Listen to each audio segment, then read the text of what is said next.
qu'on fait beaucoup de choses ensemble. Vladimir et Christine ont, avec Guy Crivo-Pisco, autre bon complice, écrit cet ouvrage dans l'honneur et par la victoire, qui est consacré aux femmes compagnons de la libération. Ce qui nous a donné l'idée de cette conférence de ce soir en 2 temps. Donc, première partie par Vladimir Trouplin sur les femmes compagnons de la libération. Pas très nombreuses, si on en croit les photos sur la couverture. On verra pourquoi et on pourra en parler. Et Christine traitera dans un second temps du parcours de Laure Diebold, donc très belle figure résistante dont on commémorera le 50e anniversaire de la mort samedi prochain, 17 octobre. Parcours lyonnais aussi, on va le voir, puisque là, œuvrée à Lyon, elle y est décédée aussi. Donc on se prévoit une grosse heure d'intervention et on échangera ensuite.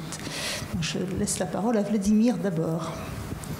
Bonsoir à tous. Merci beaucoup Isabelle pour ton invitation. Je suis ravi d'être à Lyon. Ça me donne l'occasion de m'échapper de l'enfer des travaux du musée dont je m'occupe, puisque nous sommes en rénovation depuis 4 ans, fermé au public depuis bientôt 4 ans, et que nous rouvrons avec un musée qui, j'espère, trouvera son public, un musée rénové aux Invalides. On ouvre le 16 novembre prochain pour le 75e anniversaire, ça n'est pas un hasard, de la création à Brazzaville de l'Ordre de la Libération par le général de Gaulle. Voilà. Donc je comptais, évidemment, je ne sais pas si... Oui, je pense qu'on pourra éventuellement échanger ensuite, que des questions pourront être posées. Je comptais vous parler, certes, des femmes compagnons, mais plus largement d'abord de ce qu'est, de manière un peu générale, l'Ordre de la Libération, des conditions de sa création, des raisons de sa création, et puis essayer d'esquisser, ce qui n'est pas évident, sinon un portrait type, ce serait un peu prétentieux, mais les principales caractéristiques de ce que sont les compagnons de la libération. Alors, on va se débarrasser des chiffres rapidement. Les compagnons de la libération, brutalement, c'est 1038 personnes, dont 6 femmes. Hein, elles sont toutes sur la couverture, donc on voit à quel point c'est peu. J'y reviendrai. C'est aussi 18 unités militaires collectivement décorées de la Croix de la Libération, qui sont des unités des forces françaises libres, aussi bien de l'armée de terre, de la marine que de l'armée de l'air. Et enfin, 5 communes françaises qui sont par ordre d'attribution de la décoration. Nantes en 1941, Grenoble en 1943, Paris en 1945, Vassy-en-Vercors également en 1945, et enfin en 1946, la petite île de Saint dans le Finistère. Tout le monde m'entend bien en fait? Ça va? Bon, c'est parfait. Alors, le général de Gaulle crée cet ordre de la libération le 16 novembre 1940 à Brazzaville, au Congo, qui est alors la capitale de la France libre. Il le crée par une ordonnance qui est l'ordonnance numéro 7, ce qui montre bien que cette décision intervient au tout début des premières dispositions législatives prises par le général de Gaulle, chef des Français libres. Pour le général de Gaulle, il le dira plus tard, l'ordre de la libération, c'est une chevalerie exceptionnelle créée au moment le plus grave de l'histoire de France. Ce qui m'amène à vous dire quelques mots du contexte historique dans lequel est créé cet ordre de la libération en novembre 1940 à Brazzaville. La France libre, c'est quoi? C'est une organisation militaire et civile dirigée par le général de Gaulle, chef des Français libres, qui a pour but de poursuivre la guerre aux côtés des Alliés et de libérer le territoire national. À l'automne 1940, la France libre connaît des moments assez délicats, qui sont d'abord dus à la première chose, qui fait que le général de Gaulle, étant quand même un homme parfaitement inconnu du grand public et des Français, compte dans ses rangs assez peu de ralliements. Donc autour du général de Gaulle, à l'automne 1940, je parle sous le contrôle de Christine, mais quelques milliers d'hommes, peut-être 8 à 10 000 hommes, sont engagés derrière lui, ce qui est loin de représenter une véritable armée. On passe de pouvoir peser militairement sur la libération de la France. D'autre part, des affaires un peu particulières comme celle de Mersel-Kébir, vous vous souvenez sans doute, le 3 juillet 1940, la flotte française détruite par la flotte française d'Afrique du Nord, détruite au large d'Oran par l'amirauté britannique pour éviter que les bateaux français ne soient pris en compte par les Allemands, porte à la France libre, qui essaye de se faire connaître à Londres, un coup extrêmement rude et marque d'ailleurs un arrêt dans les engagements et les ralliements volontaires. Et puis, surtout, je dirais, l'affaire de Dakar. En septembre 1940, le 23 septembre 1940, Fort du ralliement de l'Afrique équatoriale française dans sa presque totalité au mois d'août 1940, le général de Gaulle et les Britanniques mettent sur pied une expédition qui a pour objectif de convaincre l'Afrique occidentale française, qui est finalement la partie réellement intéressante sur le plan géostratégique de l'Afrique coloniale française, de se rallier à de Gaulle et donc aux Britanniques, Dakar étant la capitale de cette Afrique occidentale et Dakar étant le port le plus direct pour le commerce vers les États-Unis. Et c'est un échec, on a appelé d'ailleurs ça très couramment l'échec de Dakar, qui d'ailleurs voit les premiers Français libres tués au combat, et qui plus est par des balles françaises, c'est celle des troupes de Vichy. Donc le contexte est assez pénible pour le général de Gaulle. D'aucuns ont raconté, des témoins ont raconté que de Gaulle était très démoralisé à l'issue de cette campagne, cette expédition ratée. On a parlé même de volonté de suicide. Alors là, je pense qu'il faut mettre quelques bémols parce que je ne suis pas persuadé que ça entrait dans le schéma mental du général de Gaulle. Mais bref, le coup est rude et il va d'ailleurs au mois d'octobre, quand il arrive au Cameroun, s'en ouvrir à un de ses proches qui s'appelle Thierry d'Argentlieu, qui est un officier de marine carme dans le civil, et à qui il va préciser qu'il envisage de créer un insigne nouveau. Pourquoi ? Pour simplement encourager les Français libres et pour récompenser les plus méritants d'entre eux. Ce qui finit par... D'ailleurs, il explique à Thierry d'Argentlieu, ce que Thierry d'Argentlieu rapporte dans ses mémoires. De Gaulle lui dit « Notre entreprise est hérissée de difficultés, c'est certain. Les Français seront lents à nous rallier, c'est certain aussi. Le risque leur fait peur. Ils ont besoin d'être encouragés et stimulés. » Novembre 1940, c'est aussi la prise du Gabon. Le Gabon, c'est le seul territoire d'Afrique équatoriale qui est resté fidèle à Vichy, et c'est donc un ralliement combattant où, encore une fois, les gaullistes vont se retrouver face aux vichistes. Et un certain nombre de soldats de l'armée de Gaulle, enfin des forces de Gaulle, s'étant manifestés d'une manière plutôt réussie, cela convainc aussi le général de Gaulle qu'il faut faire quelque chose, créer une marque de reconnaissance. Et donc, le général de Gaulle va créer cet ordre de la libération qui, donc, on l'a bien compris, n'est pas une simple décoration, mais un ordre auquel il va falloir d'abord trouver un nom et une organisation. Ce qu'il faut dire aussi, c'est que, outre ce choix qui est dicté par la conjoncture, consistant à récompenser les gens qui l'ont rejoint, dans l'esprit du général de Gaulle, il y a une autre notion qui est, à travers l'ordre de la libération, s'emparer d'un certain nombre de pouvoirs ou d'outils régaliens pour opposer sa propre légitimité à celle du maréchal Pétain. Et ce n'est pas du tout un hasard. Le jour même de la création à Brazzaville, le 16 novembre, le général de Gaulle fait une déclaration organique, ce jour-là, dans laquelle il démonte juridiquement la légalité du pouvoir du maréchal Pétain, concluant que la légitimité française doit être placée sous une force, sous un pouvoir central temporaire, sous-entendu le sien. Pourquoi ? De Gaulle considère que lui est un homme libre alors que Pétain est aux mains des Allemands, qu'il n'est pas libre. Donc il y a ce combat pour la légitimité, et il est évident que l'ordre de la libération est aussi dans les mains de Gaulle un outil pour affirmer cette légitimité, d'ailleurs de tout temps. C'est ce qu'a écrit Jean-Louis Crémieux-Briac dans son ouvrage de référence « La France libre », en disant que c'était un acte régalien que de créer l'ordre de la libération aux yeux du général de Gaulle. Et ce qui est tout à fait évident, c'est que ça s'inscrit dans ce positionnement du général de Gaulle comme chef des Français libres, mais au-delà même comme recours dans les combats pour la libération de la France. Donc cet ordre, au début, il est prévu qu'il s'appelle l'ordre de la libération, c'est le général de Gaulle qui trouve le nom, et il envisage d'appeler ses membres, les futurs membres, les croisés de la libération. Fort heureusement, je pense, René Cassin, qui est un grand juriste et qui est chargé d'organiser cet ordre, suggère un petit peu plus tard au général de Gaulle de changer le terme et lui propose le terme de compagnon, qui est finalement adopté immédiatement par le général de Gaulle. Alors ce terme de compagnon, il est intéressant parce qu'étymologiquement, ça veut dire celui avec qui on partage le pain. Ça veut dire que c'est un terme qui évoque la proximité, la cohésion du groupe, pour tout dire l'unité. Et il est vrai que l'ordre de la libération, c'est un ordre unitaire et entre guillemets égalitaire dans la mesure où il n'a aucune hiérarchie.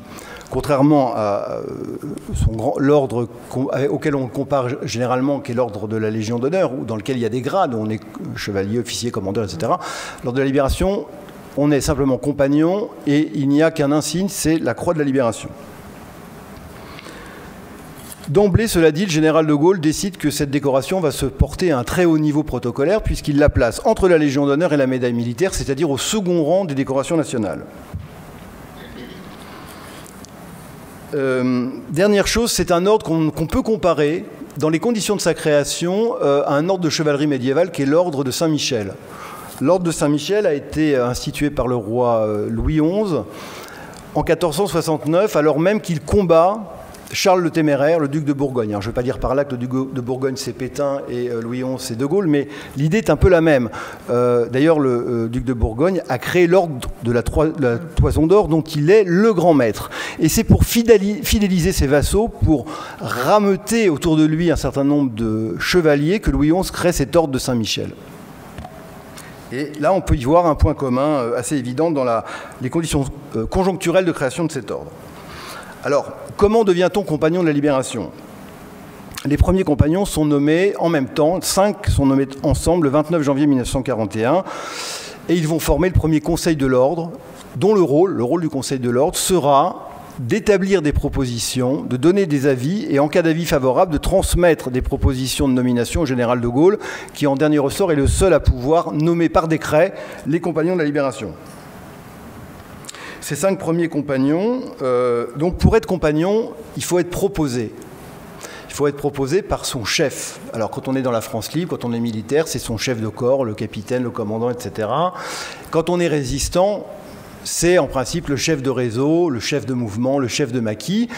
Et une proposition est écrite sur ce qu'on appelle un mémoire de proposition, d'ailleurs c'est un peu le même principe pour toute décoration, qui suit la voie hiérarchique, donc qui remonte jusqu'au général, etc., et voire au ministre de la Guerre, au ministre de l'Intérieur, et ensuite atterrit sur le bureau du Conseil de l'Ordre, qui donne un avis, favorable ou non. S'il est favorable, ça va à la signature du général de Gaulle, qui, quoi qu'il arrive, peut refuser, et qui de toute manière peut nommer des compagnons de la Libération sans avoir même l'avis du Conseil de l'Ordre. Donc ces 5 premiers compagnons, ils sont symboliques. C'est d'abord le fameux commandant Thierry d'Argentlieu dont je vous ai parlé tout à l'heure, qui est dans le civil responsable, directeur provincial des Carmes, et qui est un officier de marine, et qui va être nommé chancelier. Le chancelier, c'est le patron des compagnons de la Libération, c'est le deuxième personnage sous le général de Gaulle. Le deuxième personnage, c'est Félix Eboué, gouverneur général du Tchad, et qui a été l'âme du ralliement du Tchad à la France libre le 26 août 1940.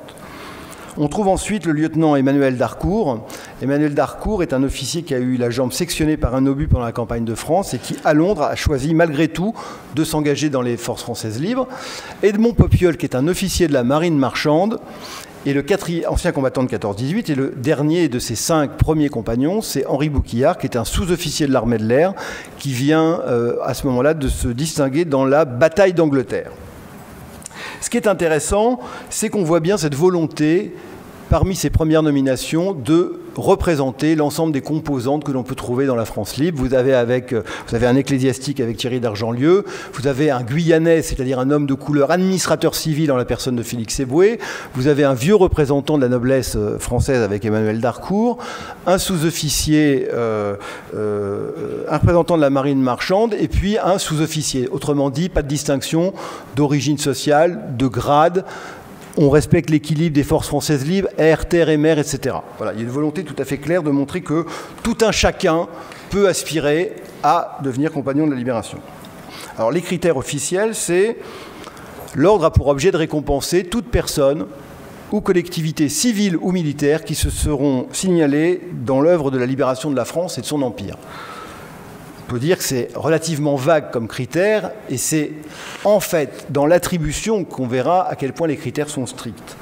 Le Conseil de l'Ordre prend en compte avant tout, c'est essentiel de le dire, la précocité de l'engagement, mais aussi le caractère exemplaire de cet engagement. Et les chiffres là parlent assez clairement. Plus de 91% de l'ensemble des compagnons de la Libération sont des résistants, des Français libres des résistants, d'avant 1942. Et si on regarde de plus près, 75% de l'ensemble sont des gens qui se sont engagés dans la résistance d'une manière ou d'une autre dès l'année 1940. On a donc bien affaire à ce qu'on peut appeler les pionniers de la résistance, et ça c'est tout à fait déterminant pour être compagnon de la Libération. Les Compagnons de la Libération, il y a un déséquilibre entre la résistance et la France libre. Il y a presque 3/4 de Français libres et 1/3 de résistants. Je ne vais pas m'étendre, mais je pourrais répondre aux questions éventuellement sur ce sujet. Et d'ailleurs, je fais une parenthèse, cette précocité d'engagement, on va la retrouver, et Christine va sûrement évidemment nous le dire, dans le parcours de Laure Diebold. Laure Diebold, elle est connue, si j'ose dire, pour être la secrétaire de la délégation générale sous les ordres de Daniel Cordier, Jean Moulin, etc. Mais bien avant ça, elle est, dès 1940, elle appartient à une filière d'évasion en Alsace, de prisonniers d'Alsaciens qui veulent s'échapper de la zone annexée. Et puis ensuite, elle arrive à Lyon fin 41. Enfin, Christine va raconter, mais le cas de Laure Diebold, c'est tout à fait symptomatique. C'est quelqu'un qui réagit immédiatement. Enfin, la mort, c'est aussi un critère d'attribution, si j'ose dire, parce qu'un quart des Compagnons de la Libération a été nommé à titre posthume. Généralement, ils sont évidemment morts pour la France, en mission, au combat, etc. Et puis, le général de Gaulle, à plusieurs reprises, a voulu insister sur ce qui, à ses yeux, était un caractère d'exception quant à l'attribution de cette décoration. Et il a d'ailleurs demandé plusieurs fois au Conseil de l'Ordre d'en tenir compte et de ne choisir des candidats dont les titres sont, je le cite, hors de pair. Donc il y a cette volonté délibérée du général de Gaulle de ne pas étendre à l'infini les attributions de la Croix de la Libération. Au départ, cette décoration, les Français libres, quand ils en entendent éventuellement parler en 1941, ils n'y attachent aucune importance, il faut bien le dire. D'ailleurs, il y en a un certain nombre que ça fait un peu rigoler, disant, voilà, on ne s'est pas engagé chez De Gaulle comme volontaire pour recevoir des décorations comme on le fait dans l'armée française battue en 1940, etc. Mais en fait, c'est au fil du temps. Quand on s'est rendu compte que cette décoration, elle était attribuée avec une très grande parcimonie, qu'il était quand même très difficile d'espérer la recevoir, c'est à ce moment-là qu'on a considéré que cette décoration était sans doute la plus prestigieuse de toutes les décorations françaises au titre de la Seconde Guerre mondiale. Un mot sur le cérémonial, il est assez simple. La Croix de la Libération, elle peut être remise par le général de Gaulle ou par n'importe quel compagnon de la Libération qui a été mandaté pour le faire. Ça se fait en général à l'occasion d'une prise d'armes. Il y a des contre-exemples, Jean Moulin c'est un contre-exemple, ça a été fait dans l'intimité, Christine pourra le confirmer. Mais en général c'est au cours d'une prise d'armes et le récipiendaire se voit appeler par son nom et entend la phrase rituelle que je vais quand même vous citer. Nous vous reconnaissons comme notre compagnon pour la libération de la France dans l'honneur et par la victoire. On lui épingle la décoration sur le côté gauche, on ferme le banc, une accolade et c'est terminé. Voilà, c'est relativement simple. De même que la Croix de la Libération elle-même, je n'ai pas pensé à vous en apporter une, mais c'est une décoration extrêmement simple, un peu rustique. C'est juste un glaive, enfin un écu, on le voit un petit peu ici, c'est un peu petit, mais un écu de bronze avec une croix de Lorraine, avec un glaive qui symbolise évidemment le combat, et un ruban qui porte les deux couleurs symboliques du vert de l'espoir et du noir du deuil. Ces deux couleurs ont été choisies par De Gaulle lui-même. Elles font référence dans l'esprit du général de Gaulle à la médaille commémorative de la guerre de 70, qui est également avec un ruban vert et noir. Alors, les compagnons de la Libération, qui sont ces compagnons? Alors il y a, à mon avis, un peu l'arbre qui cache la forêt, c'est-à-dire des grandes personnalités dont l'histoire a retenu le nom, qui ont eu eux-mêmes des responsabilités importantes dans la résistance française, que ce soit des grands généraux, le général Leclerc, le général Delatte, le général Koenig, que ce soit des figures centrales de la France libre, René Cassin, le général Catroux, Félix Éboué, René Pleven, de hauts responsables de la résistance en France, comme Jean Moulin, comme Pierre Brossolette, comme Georges Bidault, Alexandre Parodi, des chefs de mouvement de zone nord et de zone sud, Henri Freinet, Emmanuel Dacier, Jean-Pierre Lévy, Christian Pinault. Également des responsables de maquis, des chefs de maquis, Georges Guingouin, Roman Petit, Eugène Chavant, des chefs de la résistance armée, le général Delestrin par exemple, Jacques Chaban-Delmas, de Jussieu-Poncaral ou Henri Roltanguy. Dans la réalité, outre ces noms un peu célèbres, l'ordre est composé d'une écrasante majorité d'anonymes, de gens dont on a parfaitement oublié le nom, pour autant qu'on ne l'ait jamais connu. Mais ce sont des gens qui représentent, et c'est aussi intéressant, des formes de résistance extrêmement variées et qui proviennent aussi d'origines sociales, culturelles, confessionnelles extrêmement diverses. Il y a dans l'ordre de la Libération, alors il y a beaucoup de militaires, c'est une évidence, ou de gens qui ont le statut militaire, puisque ce sont des gens qui s'engagent pour la durée de la guerre dans la France libre, mais on trouve des étudiants, des ouvriers, des médecins, des tirailleurs africains, des membres du clergé, quelques magistrats, enfin des gens d'origine quand même très variée. des étrangers, puisque l'ordre n'est pas du tout un ordre purement réservé aux Français. Il y a 53 compagnons de la libération étrangers qui représentent 22 nationalités différentes. Parmi eux, des grandes personnalités qu'on cite couramment, comme le général Eisenhower pour les Américains, le sultan du Maroc Mohamed V, tous les deux ont été décorés en juin 1945 à Paris au moment du défilé de la victoire par le général de Gaulle, et autrement Winston Churchill, quand même, Premier ministre de Grande-Bretagne, et le roi d'Angleterre George VI, mais tous les deux ont été décorés à retardement à l'occasion exceptionnelle d'une réouverture de l'ordre par le général de Gaulle lorsque ce dernier est revenu au pouvoir. Donc le 18 juin 1958, date évidemment symbolique pour Winston Churchill, et en avril 1960 pour le roi d'Angleterre George VI à titre posthume. Important aussi, quand on regarde de près, les compagnons de la libération sont des gens qui ont un très haut degré de formation intellectuelle. C'est même assez sidérant. En 1940, environ 50%, presque 50% des futurs compagnons de la libération sont bacheliers. À l'époque, 6% d'une classe d'âge en France avait le baccalauréat. Donc on est quand même dans des proportions qui sont tout à fait étranges. Mais ça s'explique par plusieurs choses. À mon avis, d'abord par les origines sociales un peu majoritaires des compagnons qui sont en réalité issus de classes relativement élevées. Il y a une sous-représentation des milieux ouvriers parmi les compagnons et même une sous-représentation des classes moyennes. Et puis l'autre raison, elle est un peu mécanique. C'est que cette croix de la libération, elle est attribuée à tous potentiellement. Mais en réalité, elle ressemble un peu à la Légion d'honneur. C'est-à-dire qu'elle est attribuée essentiellement à des cadres dans la résistance, à des officiers dans la France libre, c'est-à-dire à des gens qui ont un certain niveau de responsabilité et qui ont généralement le niveau de formation qui va avec. Et c'est pour ça qu'on s'aperçoit que ces compagnons de la libération, quand on les regarde avec un peu de recul, ce sont des gens qui ont eu une formation supérieure et en proportion tout à fait considérable. Si on regarde les militaires, qui sont très nombreux parmi les compagnons, il y a 81% d'officiers, il y a 14% de sous-officiers et 5% de militaires du rang. Voilà, donc ça explique ce que je viens de vous dire. Alors, en janvier 1946, le général de Gaulle quitte le pouvoir précipitamment et il met un terme à l'attribution de la Croix de la Libération, c'est-à-dire que cet ordre, le second ordre national, est désormais clos. Ce qui est d'ailleurs une particularité, c'est qu'il va, et c'est unique dans l'histoire de France, cet ordre national va avoir à sa tête un grand maître, donc le général de Gaulle, qui pendant de longues périodes, entre 46 et 58, puis après sa démission de 69 jusqu'à sa mort, sera grand maître d'un ordre en n'ayant absolument aucune fonction officielle. Après 1946, l'ordre de la libération se tourne vers des missions d'ordre mémoriel. Notamment, c'est l'ordre de la libération qui organise chaque année la cérémonie du 18 juin au Mont-Valérien en banlieue parisienne. Ce Mont-Valérien où, en principe, doit être inhumé le dernier compagnon de la libération dans la crypte du mémorial de la France combattante. Au milieu des années 60, l'ordre de la libération, sur décision du général de Gaulle, alors président de la République, et c'est tout à fait, absolument pas un hasard là non plus, s'installe aux Invalides. Les Invalides, dans l'esprit de Gaulle, et dans l'esprit de beaucoup d'ailleurs, c'est le haut lieu de la gloire militaire française. Et pour lui, installer les compagnons de la libération avec l'objectif qu'ils ont à l'époque, dans les années 60, de créer un musée, c'est installer au sein de la gloire militaire française ce qui pour lui représente finalement l'honneur de la résistance et l'honneur de la France dans les années 40-45.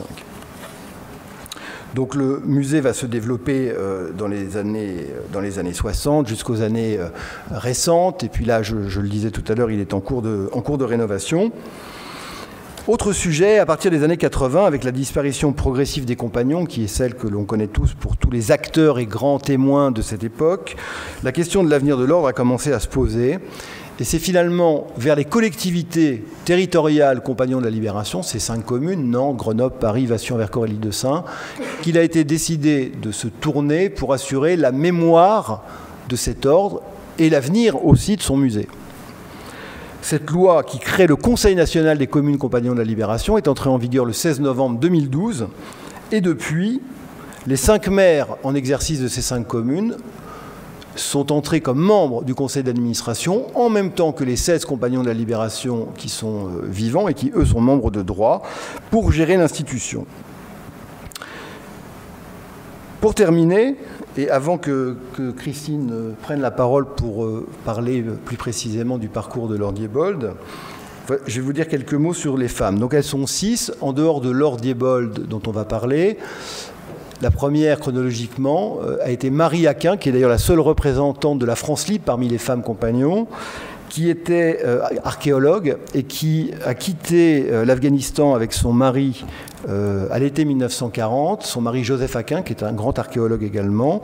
Ils étaient en fouille en Afghanistan à ce moment-là, et ils ont tout abandonné pour rejoindre l'Angleterre. Marie Aquin, quant à elle, s'est plus particulièrement occupée de la mise sur pied du corps des volontaires féminines de la France libre, c'est-à-dire de ces femmes françaises qui s'engageaient militairement auprès du général de Gaulle dans les mêmes conditions que les hommes. Autre femme compagnon, Bertie Albrecht, qui est certainement la plus célèbre d'entre toutes, qui est la cofondatrice avec Henri Freinet du mouvement de résistance combat. Marcel Henry, qui est haut fonctionnaire au ministère du Travail et qui est membre d'un réseau d'évasion qui s'appelle VIC.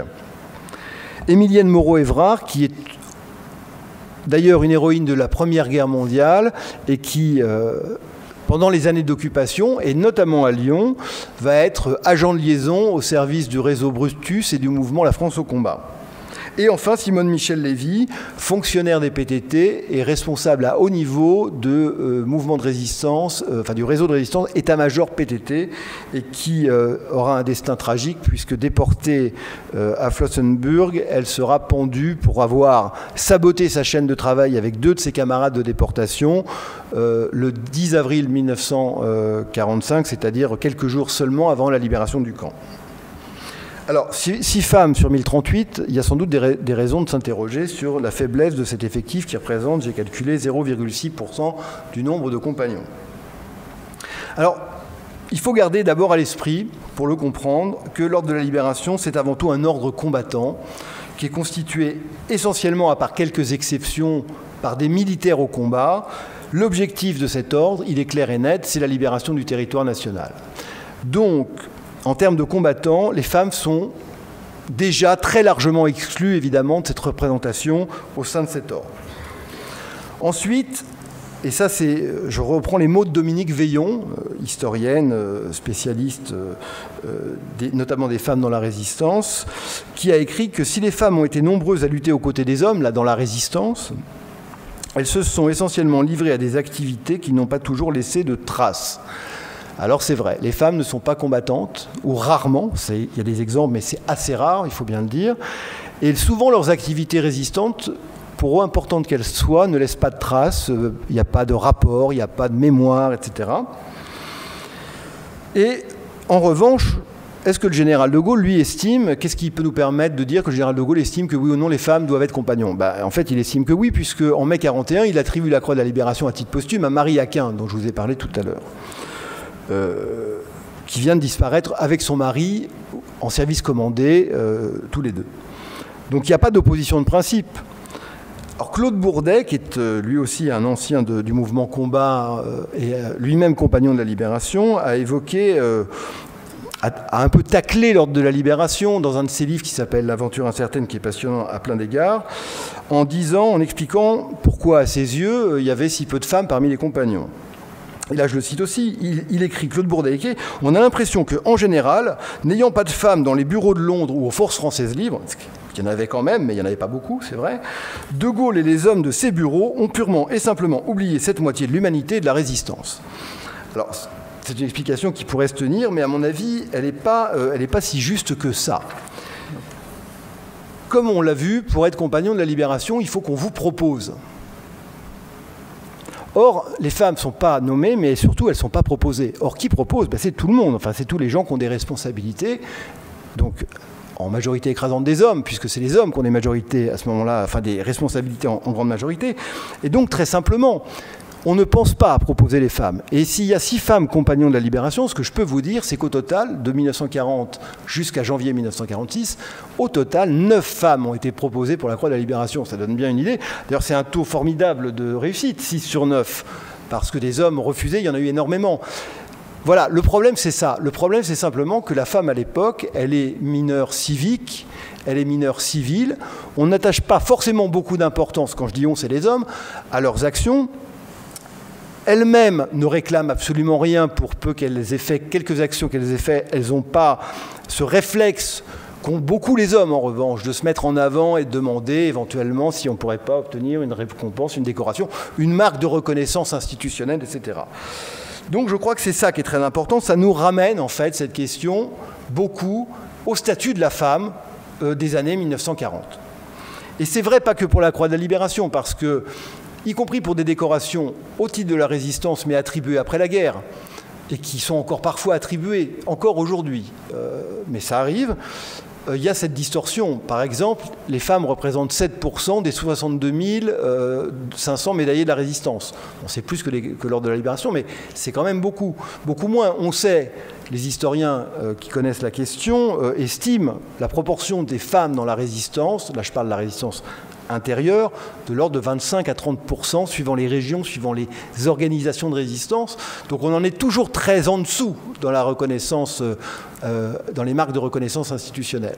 Pareil pour la croix de combattant volontaire de la résistance, qui est une décoration un peu inférieure à la médaille de la résistance. Si on prend le cas du département, je crois que c'est le département de l'Hérault qui a été étudié par Hélène Chaubin, il y a 10% de femmes. Voilà. Donc on est toujours nettement en dessous de la réalité historique de la participation des femmes. Et puis pour ne pas monopoliser la parole, je dirais que le combat continue parce que si on regarde l'ordre national de la Légion d'honneur, qui est un ordre, je rappelle, civil et militaire et ouvert à tous, aujourd'hui sur les 113 000 titulaires de la Légion d'honneur en France, il y a 5% de femmes.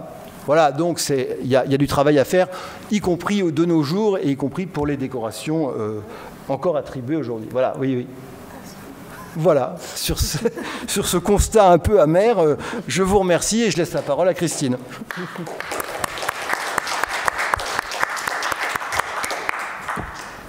En guise de transition, je dirais que la place de la française, parce qu'il faut bien souligner la spécificité des femmes françaises, à la différence des Anglaises, des Allemandes et même des Turcs, des femmes turques qui ont le droit de vote, la femme française n'a aucun droit civique. Je ne sais pas si vous avez prêté attention aux commémorations au juillet dernier, mais tout de même, il convient de vous rappeler que ce n'est que le 13 juillet 1965 que les femmes obtiennent la possibilité d'ouvrir un compte bancaire sans dépendre de leurs époux ou de leur famille. Alors, ainsi, le décor posé, ça vous indique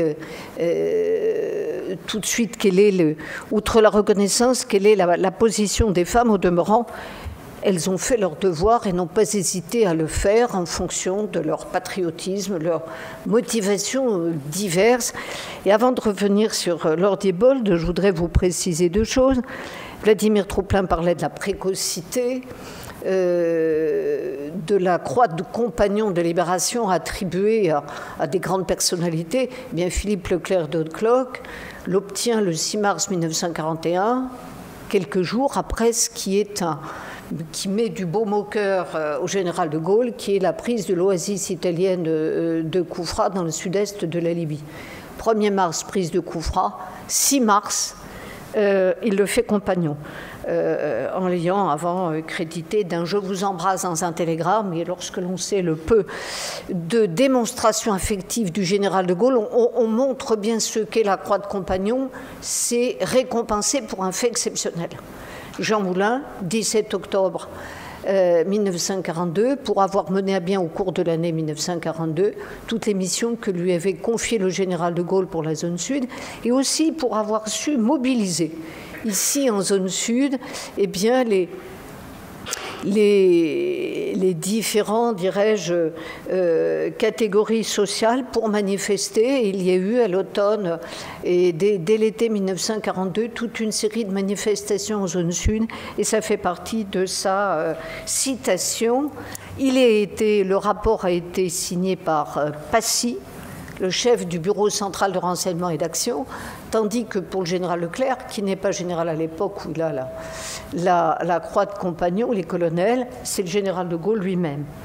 Enfin, j'ajoute aussi autre fait exceptionnel, dans les musées que je dirige, musée du général Leclerc, de la Libération de Paris et musée Jean Moulin, je vous dirais que, aussi bien pour le général Leclerc que pour Jean Moulin, Je ne sais pas où sont les croix de compagnons de la libération de nos deux compagnons de ces musées. Pour Moulin était l'objet d'une remise tout à fait exceptionnelle, puisque c'est à la villa privée de Hampstead du général de Gaulle en Angleterre que ce dernier lui a remis la croix de compagnon.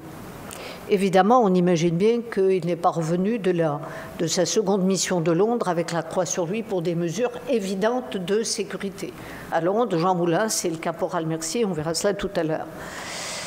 Quant à Leclerc, je ne sais pas. On s'est interrogé souvent avec Vladimir, on ne sait pas tout en histoire, hein. Il ne faut pas attendre des historiens. Toutes les réponses à vos questions, ça peut paraître au fond justifié eh bien, par le déroulement des batailles, ce qu'est le combat des Français libres en Afrique, et c'est un peu l'armée des pauvres, et puis il y a l'essentiel, et après tout, hein, avoir le titre, c'est tout aussi et plus important que d'avoir la croix. Au-delà de ça, Paris, pour votre information, la croix de compagnon est dans la salle Libération Paris de nos musées. Elle a été remise officiellement par le général de Gaulle à André Le Troquer, président du conseil municipal, le 2 avril 1945, lors d'une cérémonie extraordinaire, si on voit la densité de la foule, etc., et qu'elle a été dans le salon Jean-Paul Laurent de l'Hôtel de Ville jusqu'en 2004, jusqu'à l'été 2004, à la suite de quoi le maire Bertrand Delanoë a décidé qu'elle serait mieux, avec le rapport de proposition du général de Gaulle et donc tous les documents qui s'y adjoignent, au musée, avec toutes les conditions de sécurité.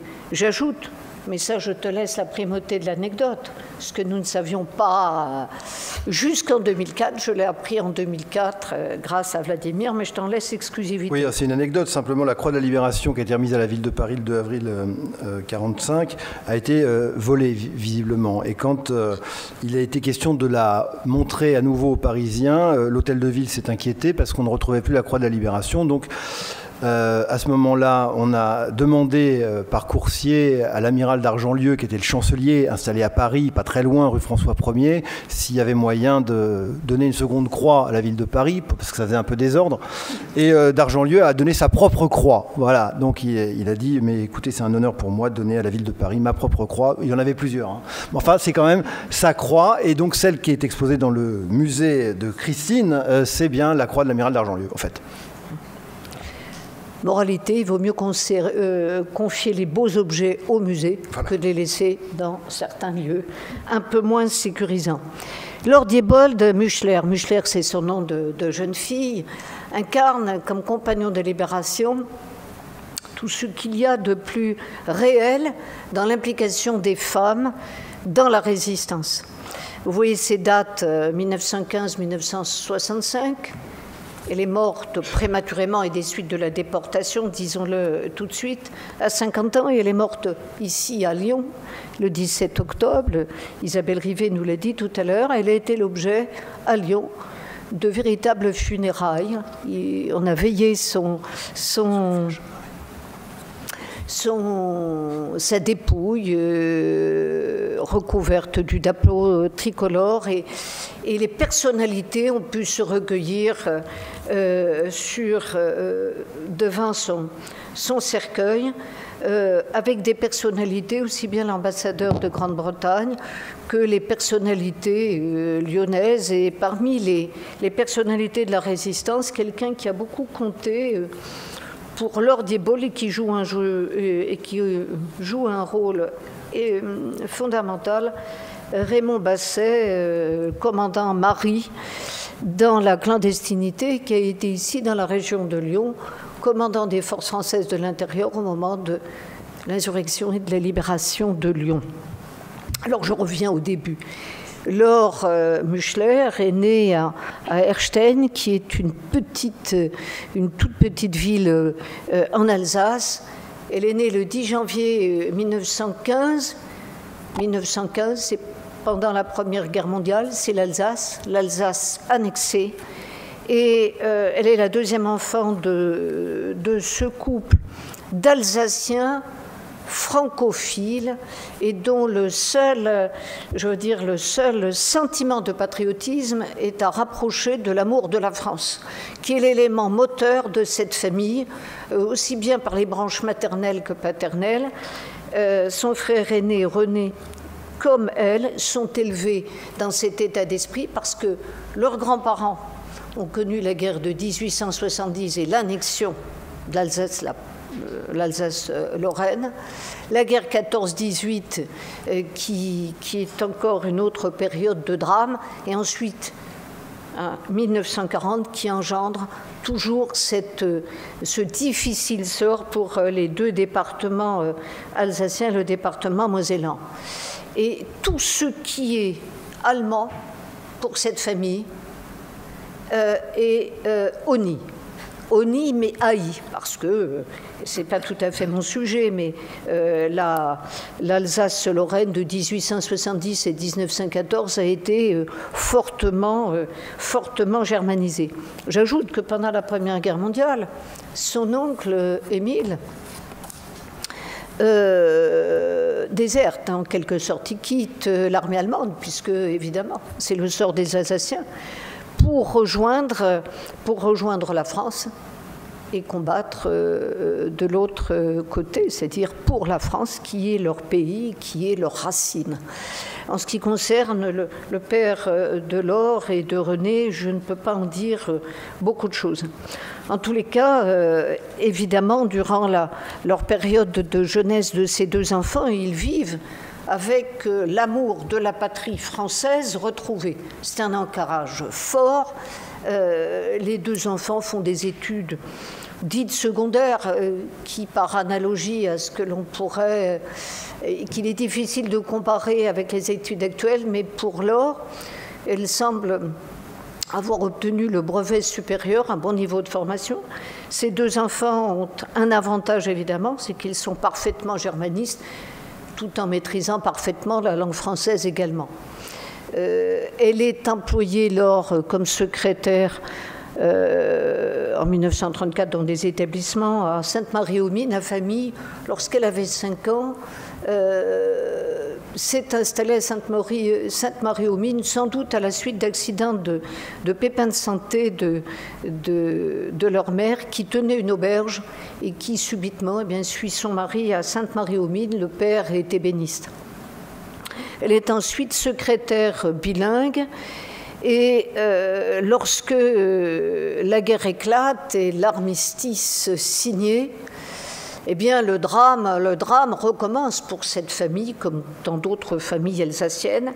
Et on sait immédiatement, alors j'ouvre une parenthèse et j'aurais dû commencer par cela, excusez-moi, mais nous nous servons pour nos interventions, évidemment, des archives de l'Ordre de la Libération, qui sont extrêmement précieux sur les dossiers individuels. Et je ne vous cache pas que depuis la sortie de cet ouvrage collectif, lors d'une journée internationale des femmes le 8 mars 2005, je suis retournée dans les archives du service historique de la Défense consulter le dossier individuel de Laure Diebold-Muschler. Et dans son dossier individuel, on apprend un certain nombre de choses, même si on s'aperçoit que de temps en temps, il y a des erreurs si on recoupe les renseignements. Et au-delà de ça, on apprend aussi des renseignements intéressants sur son mari, Eugène. Donc je reviens à la période de l'armistice où immédiatement, et compte tenu de l'avancée des fronts et de ce que, et avant même que l'armistice soit signé, eh bien elle s'occupe d'évader, de recueillir chez elle, à Sainte-Marie-aux-Mines, des soldats évadés qui essaient de passer et de rejoindre une zone libre de toute occupant encore en dehors des champs de bataille. Et j'allais dire action qu'elle intensifie après l'armistice. Alors je vous rappelle qu'au terme de cela, la France est totalement démantelée. J'aurais dû vous présenter une carte, mais vous devez vous représenter les deux départements alsaciens, Haut-Rhin et Bas-Rhin, et le département de la Moselle, annexés. Annexés au Troisième Reich, ça veut dire sous la botte nazie, ça veut dire nazifié, ça veut dire l'oppression totale et une occupation encore plus dure que celle qu'a connu précédemment l'Alsace-Lorraine, entre guillemets, pour la période antérieure. C'est inacceptable pour elle et elle continue dans ce groupe, dans ce réseau. Il y en a dans toutes les régions occupées, interdites, et tout le début de la résistance de 1940 est fait d'abord de réseaux d'évasion pour permettre aux prisonniers de rejoindre la zone sud, je ne dis pas la zone libre, mais la zone où le gouvernement de Vichy, où le gouvernement du maréchal Pétain s'est installé à Vichy, et qui est, entre guillemets, qui n'a pas d'occupant, encore que c'est à voir, puisque au terme de l'armistice, je vous rappelle que le gouvernement du maréchal Pétain a accepté, dans son article 19, eh bien, de livrer les ressortissants anti-nazis allemands et autrichiens au Troisième Reich, et que les commissions allemandes, commission Kunt notamment, étaient à pied d'œuvre en zone sud comme en Afrique du Nord. Au-delà de ça, et on connaît mal ses contacts, etc., on sait qu'elle a fait la connaissance de Eugène Diebold et elle s'est exposée au point d'être recherchée. Et en décembre 1941, et avec des camarades qui partagent son amour de la France et sa volonté et leur volonté de faire quelque chose, eh bien dans la nuit de Noël, elle quitte la zone nazie, si j'ose dire, la zone annexée, passe en zone occupée, et de là, semble-t-il, et par renseignements recoupés, à partir de Saint-Dié, elle se dissimule sous une locomotive au niveau du Tender et gagne Lyon. Je veux dire que ce petit bout de femme, là vous avez devant vous une photo prise de Laure Muchler et de son fiancé Eugène Diebold, 18 octobre 1941, est un petit gabarit fragile, mais déterminé, et qui évidemment a des atouts dans son jeu. Outre cette volonté exceptionnelle et cette combativité, il est quand même très utile de maîtriser parfaitement la langue allemande. Elle arrive à Lyon et, alors comment fait-elle? Curieusement, et sans qu'on sache tout à fait les circonstances, mais on peut les deviner puisque immédiatement elle trouve du travail comme secrétaire au service des réfugiés alsaciens et mosellans. C'est ainsi, Isabelle, que se nomme le service. Eh bien, à Lyon, service des réfugiés, où elle retrouve son fiancé Eugène. Il se marie fin janvier 1900. Je reviendrai. Tiens, j'ai dû sauter. J'ai avancé en fait. Oui, oui. Tu veux revenir sur la précédente? Oui, bon, c'est pas grave, tu as bien fait. Et elle donc travaille dans ce service des réfugiés alsaciens et mosellans, tout en ayant, et sans qu'on sache les circonstances, mais il suffit de se référer à ces services, ces états de service, au service historique, conservés au service historique de la Défense, qu'elle, comme son mari, sont employés au réseau Mithridate. Ce réseau a été fondé par un nommé Pierre-Jean Herbinger dès 1940, et ce réseau de la France combattante, c'est-à-dire de la France libre, travaille pour les services de la France libre pour fournir des renseignements militaires. Alors, quel a été le contact? Il y a quelques pistes, puisque dans ce réseau Mithridate, qui est reconnu comme unité et comme réseau homologué par la suite, il y a un autre compagnon de libération qui est, j'écorche son nom, Vladimir Alberg. Non, Alberg. Alberg, et qui est alsacien et qui est né à Erstein. Donc il y a là des liens que vous imaginez, puisque entrer dans la résistance, entrer dans un groupe, c'est nécessairement avoir un contact, et un contact sûr, si possible.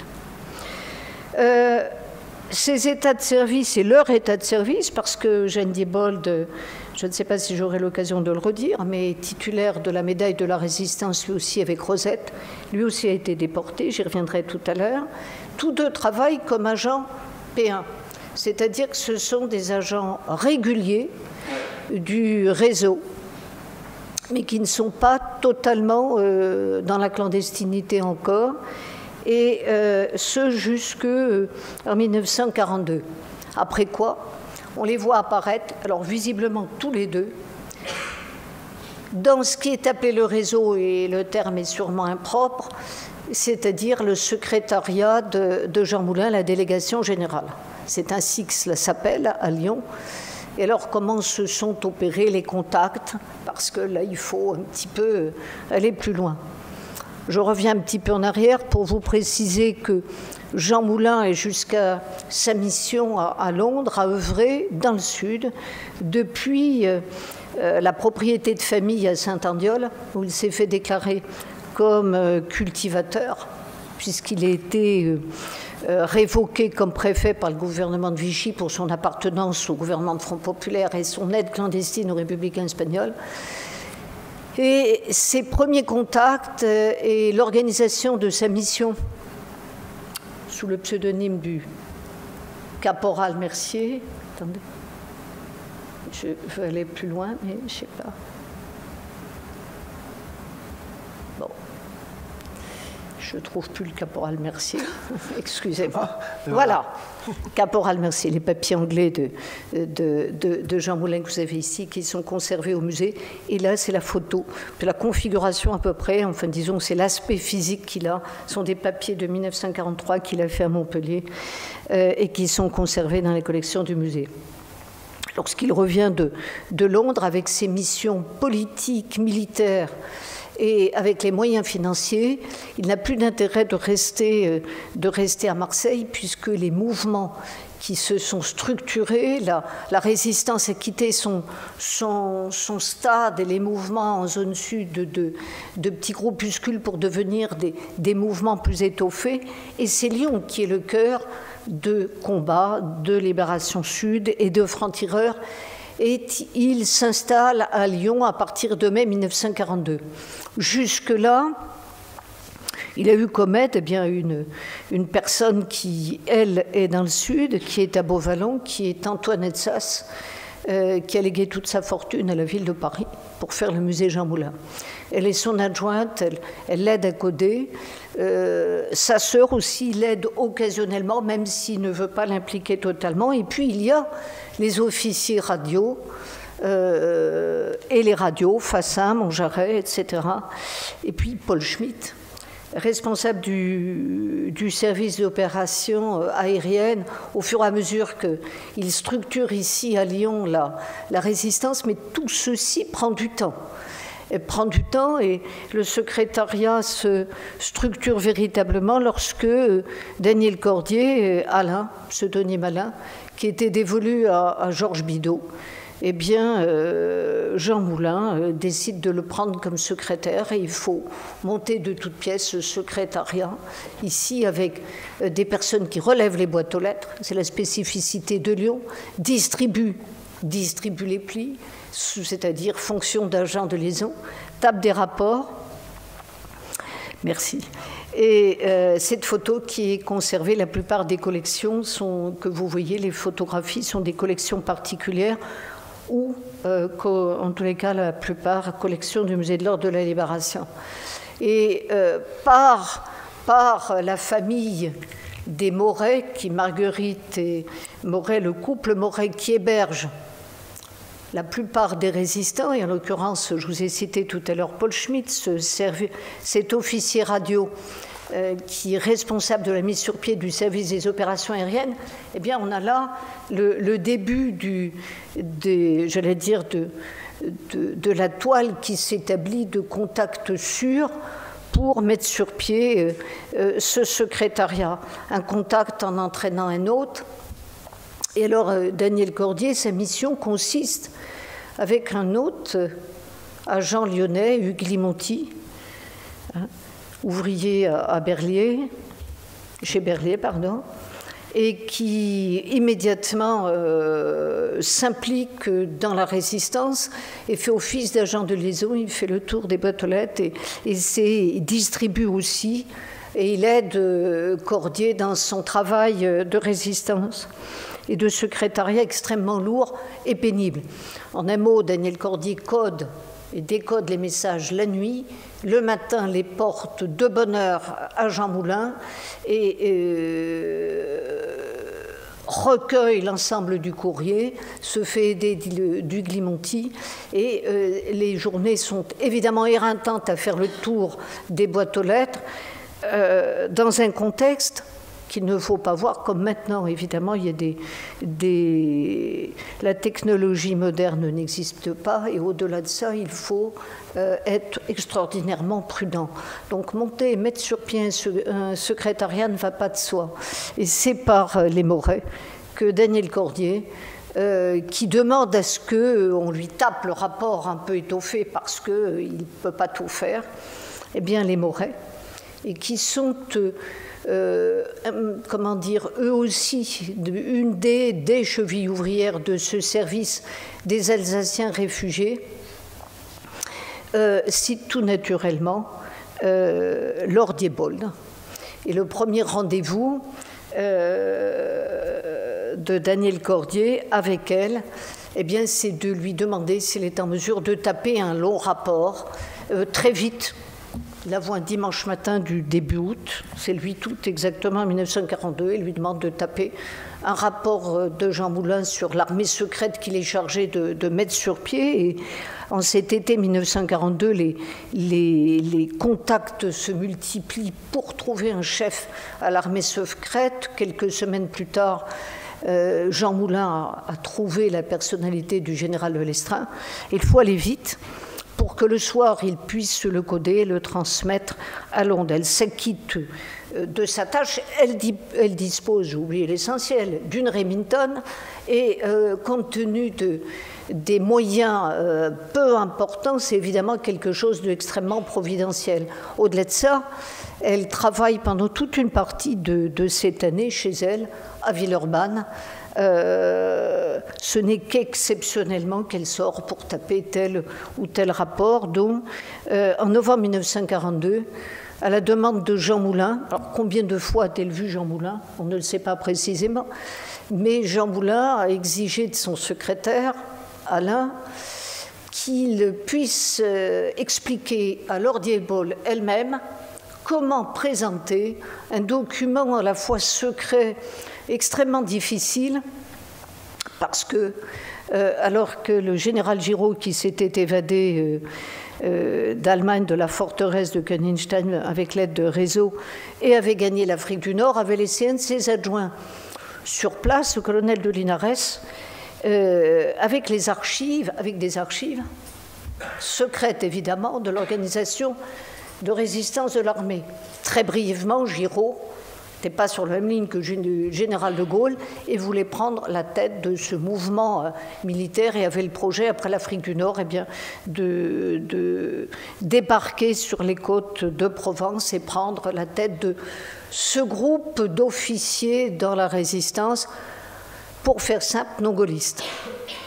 Et Jean Moulin avait vu là, et c'est toute la stratégie, tout le parti qu'il pourrait tirer de l'aide à apporter au colonel de Linares pour favoriser le rapprochement et surtout parce qu'il y avait un coup de tonnerre qui était intervenu sur les côtes du Maroc et d'Algérie, c'est le débarquement anglo-américain le 8 novembre 1942 dans lequel la France libre et le général de Gaulle n'étaient pas et n'avaient pas été associés.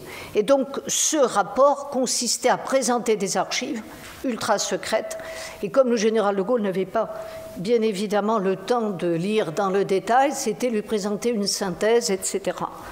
Laure Diebold s'est acquittée de cette tâche avec un sérieux extraordinaire. J'ajoute, et j'ai oublié de vous le dire, que sténodactylo, à cette époque, se conjugue exclusivement au féminin. Ce n'est pas un métier d'homme, et nombre de résistantes, de femmes résistantes ont eu comme tâche essentielle cette tâche-là. Mais elle est aussi, elle fait office, et plus en 1943, quand au printemps, au mois de mars, et lorsque Jean Moulin revient de sa mission, de sa deuxième mission à Londres, avec le titre de seul représentant du général de Gaulle et chef de la résistance intérieure pour l'ensemble de la France, est chargé de mettre sur pied le Conseil de la résistance. Du fait de l'invasion de la zone sud, il est urgent de transférer tous les services qui étaient à Lyon, qui ont été mis en place. Je vous ai cité la délégation générale, mais il y a aussi cette agence de presse clandestine, le bureau d'information de presse que dirige Bidault. Il y a le comité général des études, il y a les services d'opération aérienne, et elle fait partie de ceux qui, le 25 mars 1943, eh bien, rejoignent Paris, où tout est à faire. Et de Laure Diebold et son mari, il ne faut pas l'oublier, Laure Diebold et son mari ont trouvé domicile, ont été hébergés par le frère de Laure, René Muchler, qui a un appartement à Fontenay-aux-Roses. J'ajoute qu'on n'imagine pas la difficulté. Non, ben là c'est bien. Je cherchais Fontenay-aux-Roses. Fontenay-aux-Roses, tu ne le trouveras pas. Si, ils sont en photo ensemble. Ah oui, c'est la première photo en fait. Oui, oui.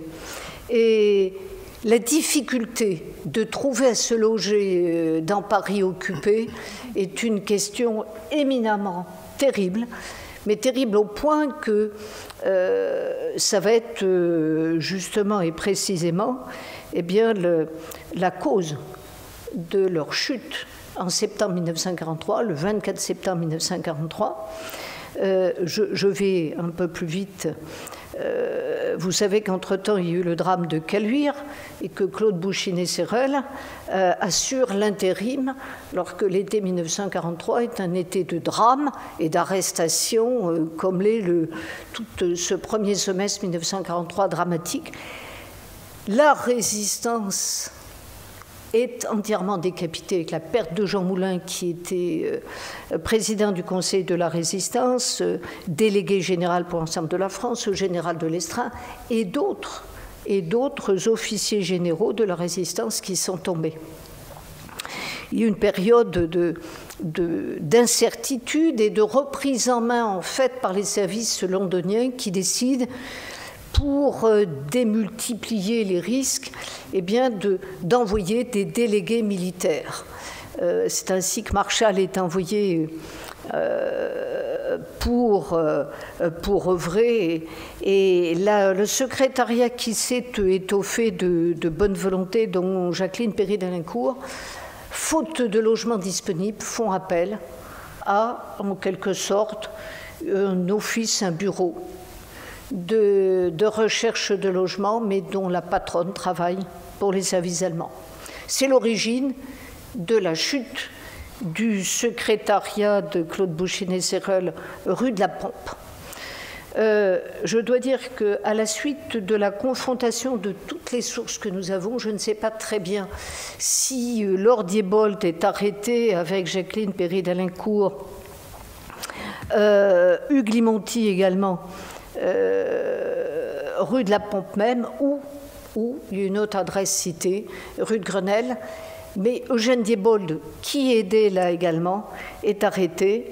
Laure est emprisonnée à Fresnes, et dès les premiers interrogatoires, elle a une attitude extrêmement intelligente et qui révèle la dimension de cette jeune femme, de sang-froid. Elle indique tout simplement qu'elle n'est qu'une boîte aux lettres, qu'elle n'en sait pas davantage. Et les interrogatoires n'iront pas plus loin. Elle est emprisonnée à Fresnes et dans les archives de l'Ordre de la Libération, bien, elle fait passer des messages par les paquets de linge qui partent pour l'entretien. Vous savez que les prisonniers, dans l'ensemble des prisons, la plupart du temps, eh bien, les familles venaient chercher le linge, ou le linge était acheminé vers l'extérieur, etc. Et elle fait passer un certain nombre de mots pour prévenir ce qui lui est arrivé. Alors j'ajoute que ce coup de Trafalgar rue de la Pompe est un petit peu... il y a eu des archives de saisie et cela entraîne au total une dizaine d'arrestations. Elle est successivement... alors elle est à Fresnes. À la fin de l'année, Elle est au début de l'année 1944, elle est dirigée vers Sarrebruck, et puis Strasbourg, Schirmeck et Ravensbrück.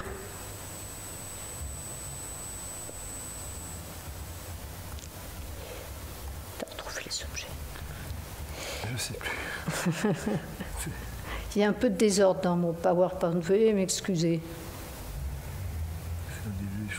On les a vus tout à l'heure. Ouais. Bon, elle fabrique voilà. Des objets comme tant de déportés à Ravensbrück, et qui sont dans les collections du Musée de l'Ordre de la Libération, le chapelet et l'étui avec ses initiales.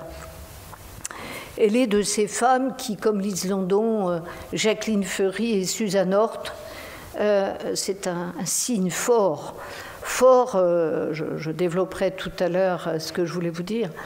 Mais vous savez que les conditions dans les camps de concentration sont telles que trouver du tissu, trouver une aiguille, trouver de quoi confectionner ces objets relevait des exploits et en même temps était, pour tous les déportés hommes ou femmes, un échappatoire, une victoire, le maintien de la dignité, le maintien du patriotisme et lutter contre un état d'esprit désastreux était ce que s'efforçaient de faire tous les déportés, quelles que soient les brimades et dans des conditions effroyables.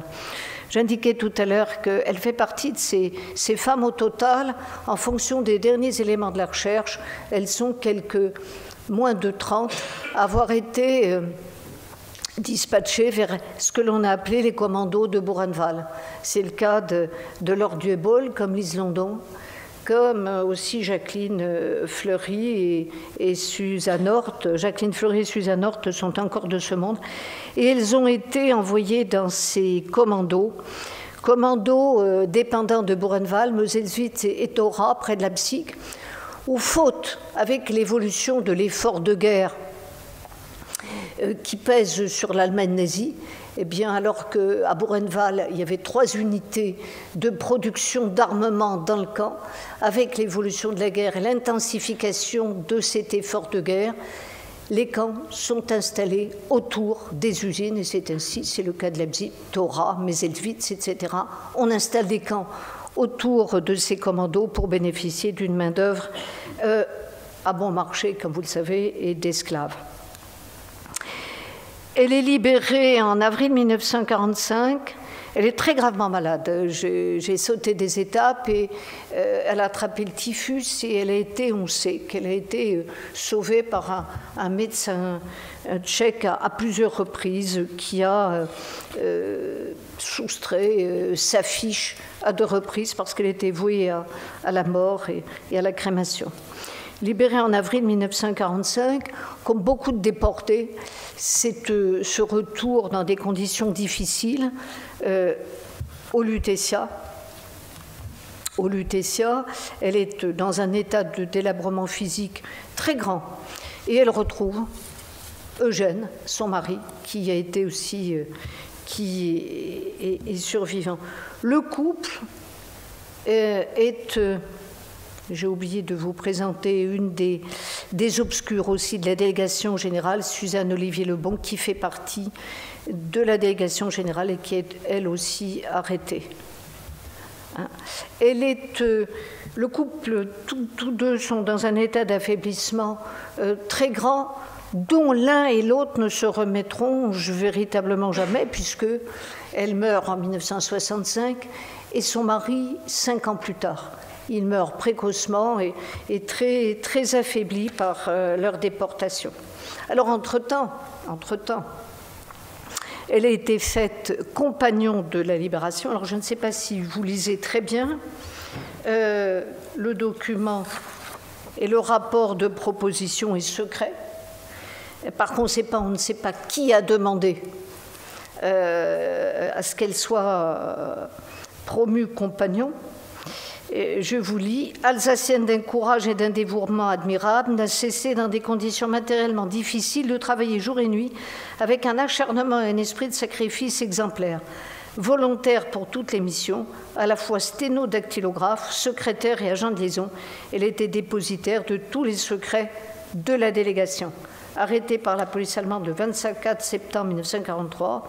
Dans l'exercice de ses fonctions, sous la torture, elle a gardé un complet silence.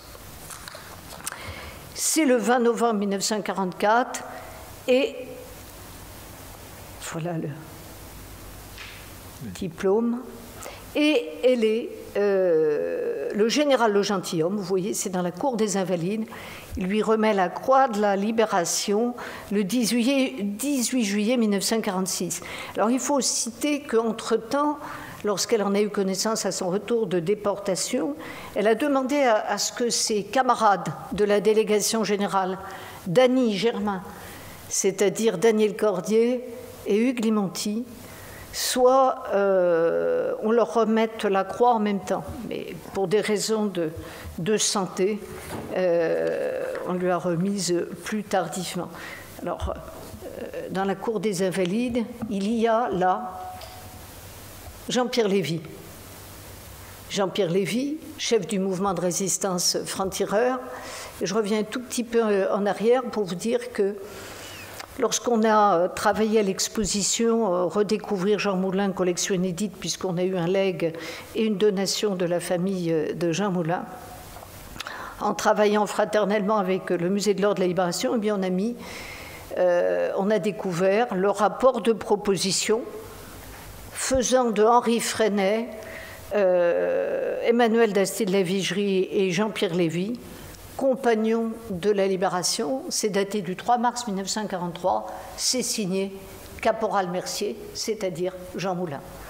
Jean Moulin a mesuré quels étaient l'investissement et le sacrifice des chefs de mouvement et n'a pas voulu les oublier. Alors au total, Laure Diebold, dans son action, contrairement à ce que l'on peut voir quelquefois, elle n'a pas codé de messages ni rien, elle n'a pas été formée pour cela, mais elle a eu un rôle extraordinairement exposé et que, au travers d'elle, de son investissement de tous les instants, sous l'occupation et à Paris, on estimait que son investissement lui valait d'être fait compagnon et au travers elle, on récompense du même ordre toutes ces femmes anonymes qui ont été secrétaires, qui ont été agents de liaison et qui n'ont pas eu cette reconnaissance. Après-guerre, le couple reste un temps, il y a quelques clés de compréhension.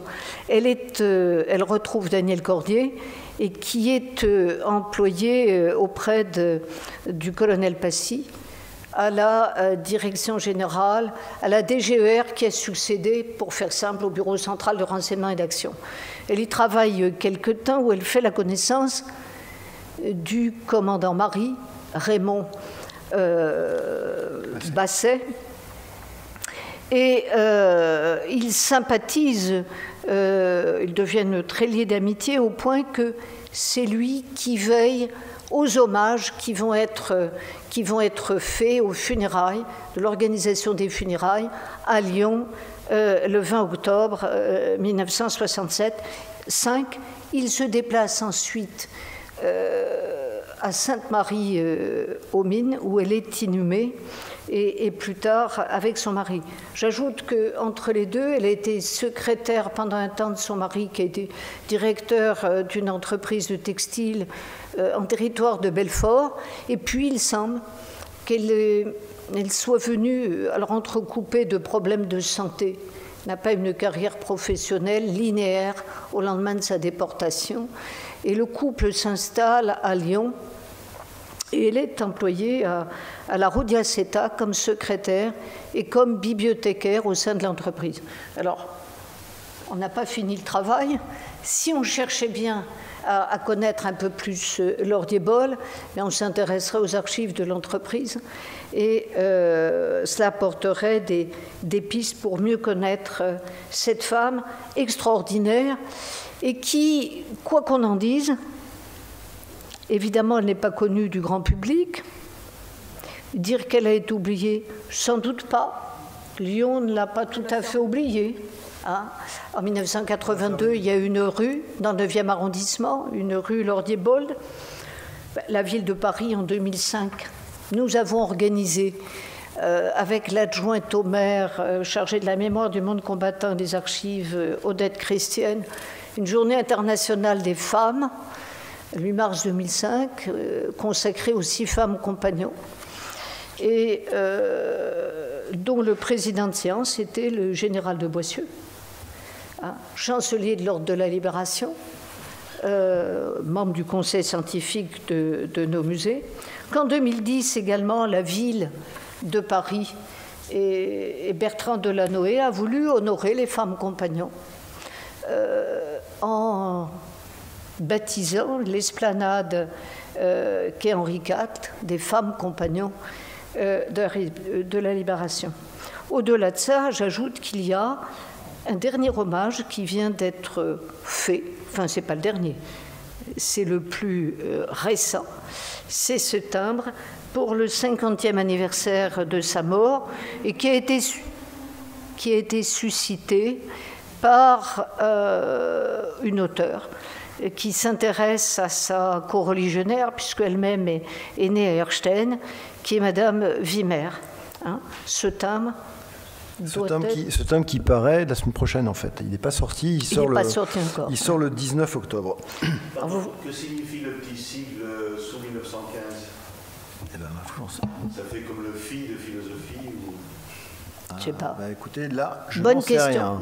Bonne question. C'est pas un symbole de mouvement de résistance ou... Non. Non. Franchement, je crois pas. Ah, c'est peut-être l'auteur du dessin, les initiales du graphiste. C'est peut-être la signature stylisée de l'auteur, peut-être, oui, du dessin. C'est possible. Peut-être. Non, mais vous avez raison. On vous le fera savoir. Il n'y a on pas ne de fera signature. pas de le dire à Madame Rivet. Non, mais vous avez vu que le portrait choisi est intéressant puisqu'il est sur, je vous l'ai montré tout à l'heure, sur l'affiche qui figure dans le dossier individuel de Lordier-Boll conservé au service historique de la Défense et qui est la photo phare de Lordier-Boll. Qui date sans doute de 1943, avec sa croix de compagnon. Voilà, j'en ai terminé et nous nous soumettons à vos questions.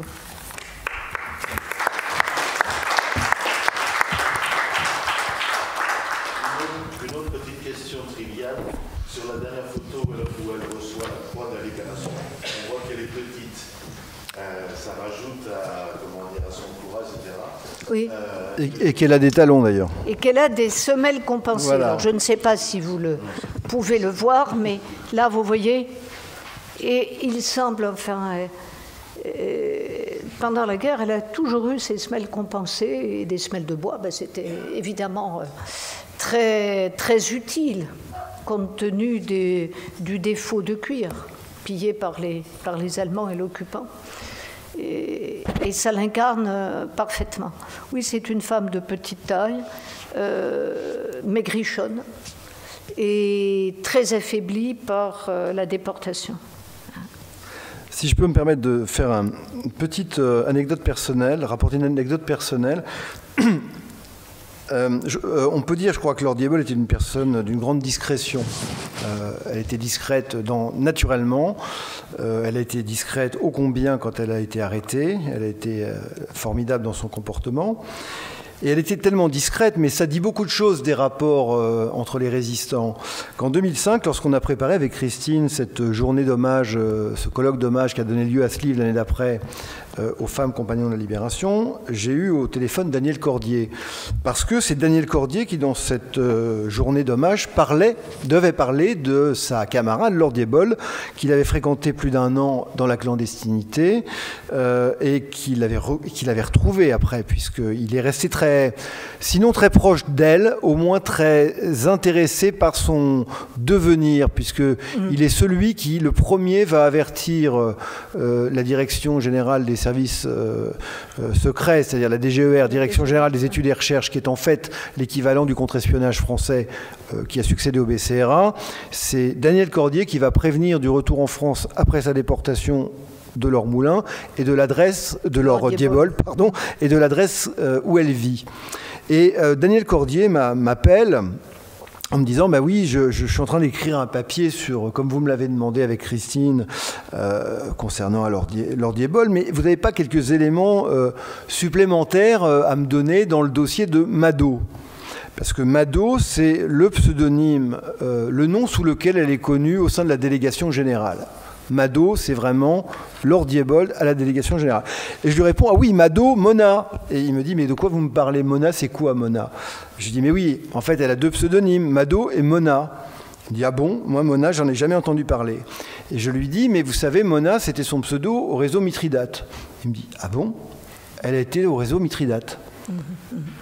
Avant même d'ailleurs d'être à la délégation générale. En fait, elle ne lui avait jamais dit, et il ne savait absolument pas, en fait, il n'avait pas la moindre idée de ce qu'avait fait cette jeune femme avant qu'elle rentre comme ça dans l'équipe de la délégation générale. Ce qui montre à la fois le cloisonnement qui pouvait exister dans la résistance. On pouvait appartenir à plusieurs mouvements ou organisations, mais généralement on ne le disait pas aux autres. Et puis ça, je pense que ça dit aussi pas mal sur la personnalité directe de Lord Diebold. Voilà. Alors j'ajoute que les archives dont je vous ai parlé tout à l'heure, il y a 10 ans, parce que ça remonte à 10 ans, hein, cette journée que nous avions consacrée aux femmes compagnons, eh bien, on n'accédait pas et on ne pouvait pas photographier les dossiers individuels. En fait, on était vite limité. Là, il y a une ouverture totale à l'heure actuelle des archives qui ont été, suivant la formule, déclassifiées. Et je vais vous lire ces états de service qui ont été établis en février 1956. La période, excusez-moi, du 1er mai 1942 au 31 octobre 1945. Je vous cite tout. Veuillez m'excuser. Engagé volontaire pour la durée de la guerre au titre du réseau Mithridate des forces françaises combattantes dans les conditions fixées. Bon, je vous donne la période. À compter du 1er mai 1942 en qualité d'agent de liaison et d'évasion catégorie P1. Muté au réseau délégation générale le 1er septembre 1942 en qualité de secrétaire sténo-dactylo du délégué général en France occupée, M. Jean Moulin, pseudo Rex. On donne ensuite son immatriculation au BCRA de Londres à compter du 1er septembre 1942 sous le pseudonyme, comme vient de dire Vladimir, Mado. On donne son dossier administratif et son grade, lieutenant. Elle est arrêtée par la Gestapo à Paris le 24 septembre 1943. Bon, et on indique ensuite écroué successivement à Fresnes, Sarrebruck, Strasbourg, Schirmeck, Berlin. Ça nous donne d'autres informations qu'on n'avait pas jusque-là. Ravensbrück, la suite n'est pas dite, du 24 septembre 1943 au 18 avril 1945, rapatrié le 16 mai 1945. Bon, c'est intéressant parce qu'on a des renseignements un peu plus précis. Voilà, je m'arrête là. Et agent P2 au titre de la délégation générale, c'est-à-dire agent totalement clandestin, agent rémunéré, agent qui travaille totalement pour la mission.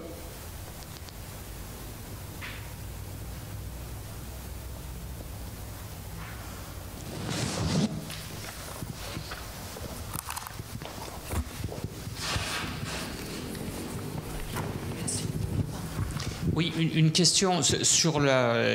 Vous avez cité un certain nombre de disproportions parmi les compagnons de la Libération, hommes, femmes, militaires, résistants de l'intérieur.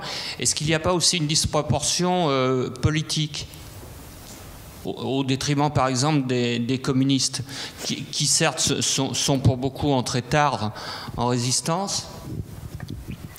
Alors, c'est une question à laquelle je suis relativement habitué, mais en fait, je vais vous faire une réponse un peu décevante parce que, alors certes, il n'y a pas une majorité de FTP au sein de l'Ordre de la Libération, francs-tireurs et partisans.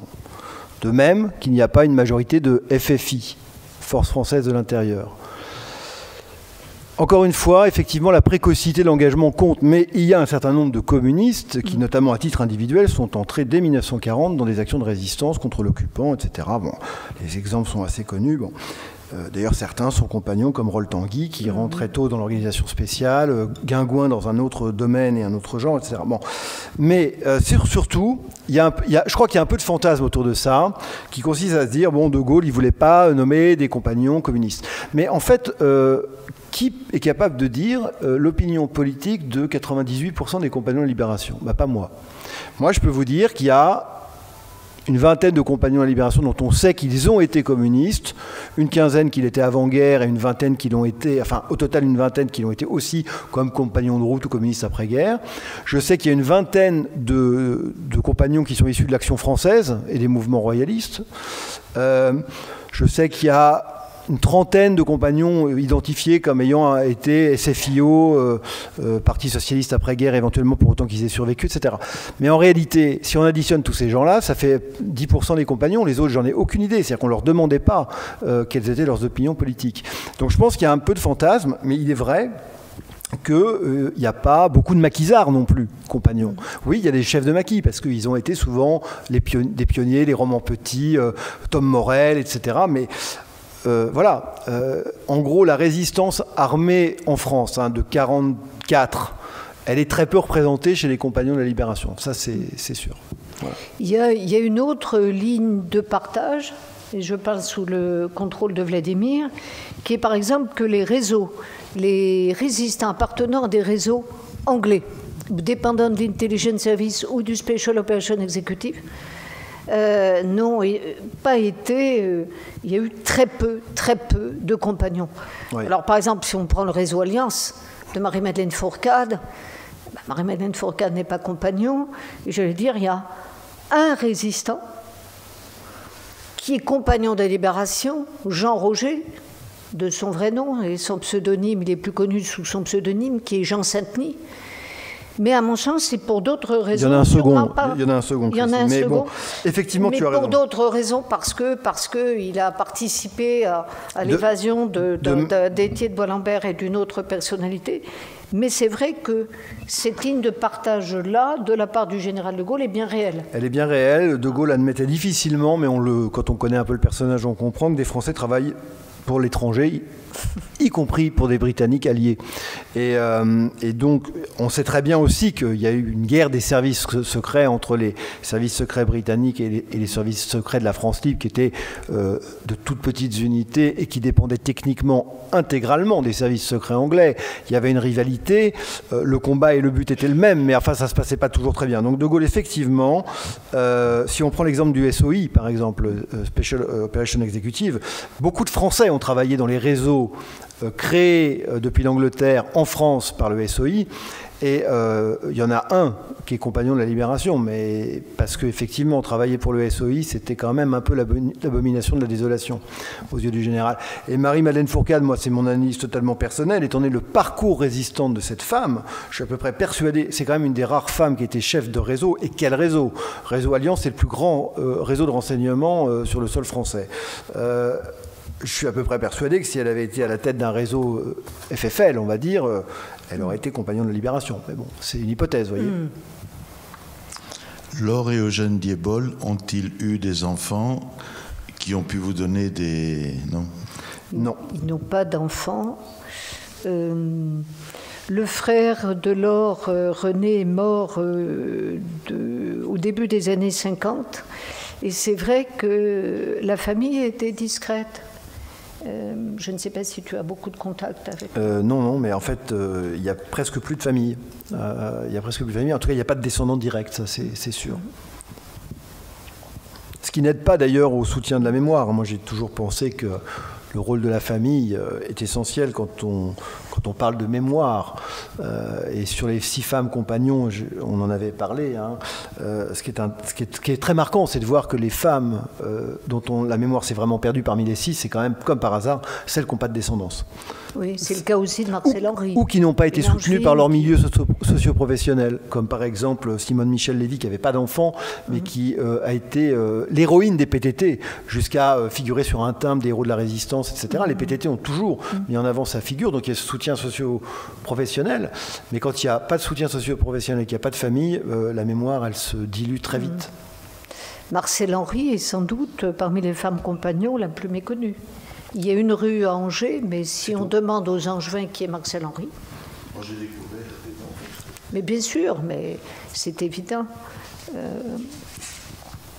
Marcel Henry n'a pas de descendance non plus, Simon Michel Lévy non plus, Marie Aquin et Joseph Aquin non plus. Et à l'heure actuelle, mais tu dirais mieux que moi, il y a une association des familles compagnons. La seule qui ait une descendance, c'est Berthier Albrecht, qui a eu 2 enfants et qui a des petits-enfants, des arrière-petits-enfants, etc. Mais c'est vrai que le hasard, là, pour le coup, fait qu'il n'y a pas de descendance, ou très peu, parmi ces femmes.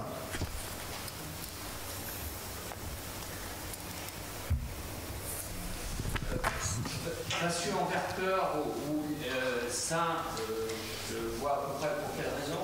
En revanche, Nantes, Grenoble et Paris, enfin surtout Nantes et Grenoble, vous pouvez nous...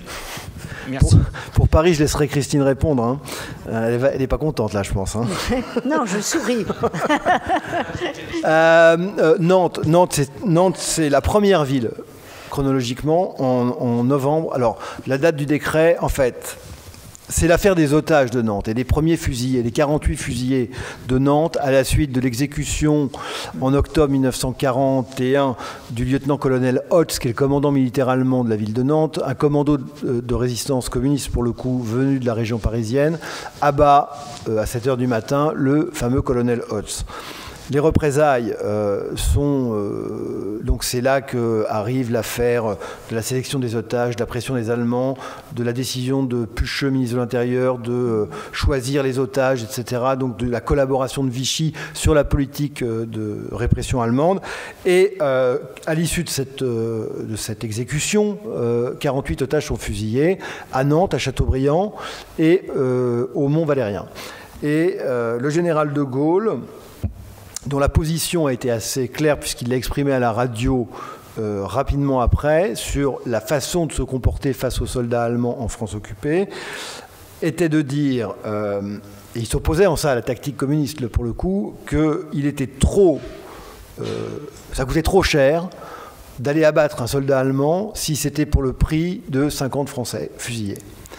Mais en revanche, il a été horrifié par la représaille allemande et il a décidé, à la date, comme il maniait très bien le symbole, le 11 novembre 1941, il signe le décret qui attribue à la ville de Nantes la Croix de la Libération. Ce n'est pas uniquement pour ça, il y a eu aussi une proto-résistance à Nantes tout à fait flagrante, notamment des évasions organisées par des Nantais du camp de Choiseul, un certain nombre de groupes armés aussi, le groupe Boccadan qui dès 40 a commencé à faire sauter des camions allemands alors que ça ne se faisait pas beaucoup à l'époque, donc il y a une vraie résistance dès l'origine à Nantes, mais c'est vraiment cette affaire de l'exécution des otages nantais qui justifie ça. Pour Grenoble, c'est un lieu où la résistance a été très active, y compris au début. C'est quand même à Grenoble qu'est né le mouvement combat, hein, la fusion des mouvements Liberté et Vérité de Henri Freinet d'un côté et de François de Menton de l'autre.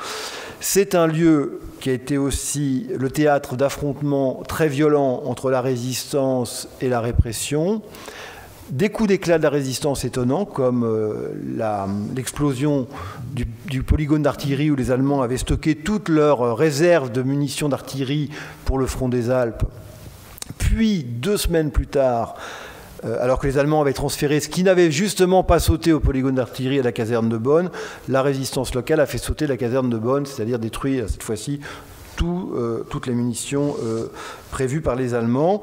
Et puis ce qu'on a appelé la Saint-Barthélemy grenobloise, c'est-à-dire au moment de l'occupation, après les Italiens, à partir de octobre 1943, ce sont les Allemands qui remplacent les Italiens qui, eux, sortent de la guerre comme occupants à Grenoble. Et à ce moment-là, c'est la chasse aux résistants et notamment des exécutions en pleine rue, des cadavres qu'on laisse traîner, etc. Donc voilà, action d'éclat et aussi résistance très précoce. Voilà ce que je peux vous dire pour Nantes et pour Grenoble. Alors pour Paris, en se référant à la citation du général de Gaulle, c'est pour avoir, quand on pense à Paris ville-compagnon, généralement on pense à l'insurrection, à l'appel des organisations de résistance le 18 août 1944, puisque Paris est une des rares villes à s'être insurgé.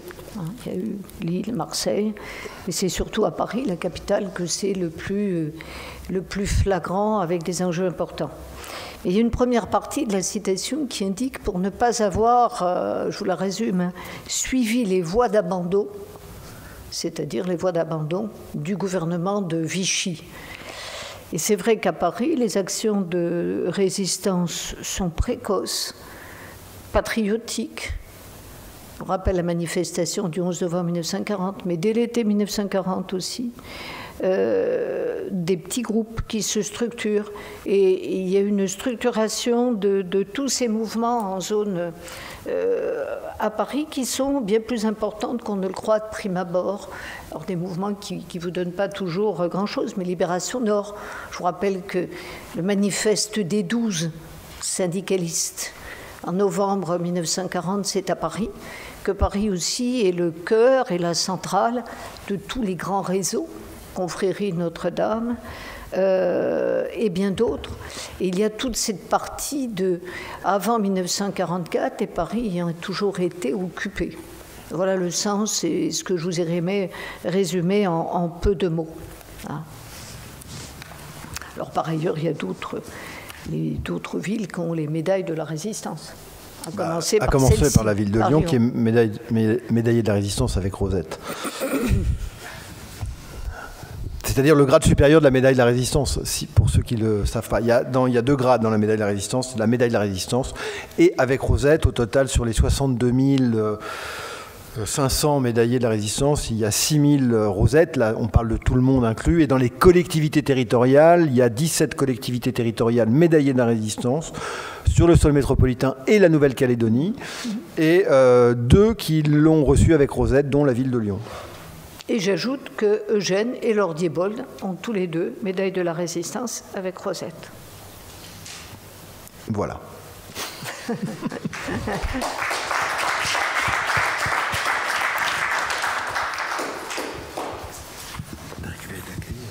Oui, j'ai fait copier.